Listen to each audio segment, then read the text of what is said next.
Now the next topic is merits and demerits of systematic sampling. Clear?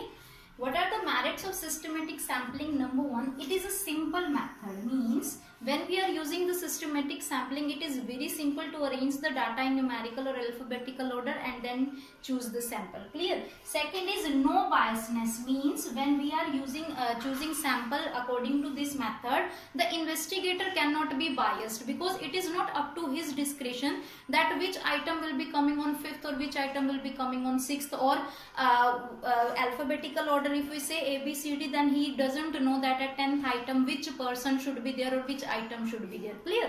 So here personal biasness of investigator is not possible. Coming to the demerits of systematic sampling, it does not give equal chance. It does not give equal chance to every item in the universe. Means here only the nth item will get the chance of being selected as a sample. The rest of the population is not getting chance of being selected as a sample. Clear? Because that nth term which we decide, only that will be chosen as a sample. Clear?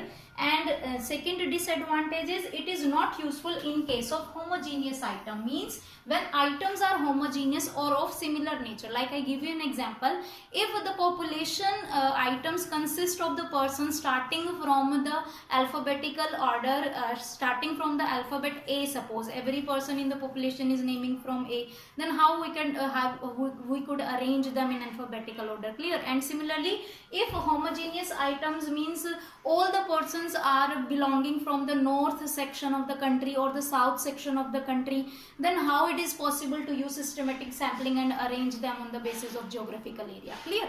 So when all the features are of homogeneous nature or similar types, then this method solve no purpose. Clear? Basically it does not solve any specific purpose while all the items are similar. So this is the merit of systematic sampling, that it is simple and investigator cannot pursue for biasness, and these are the demerits, that it does not give equal chance to each and every item, and secondly when all the items are homogeneous it serves no specific purpose.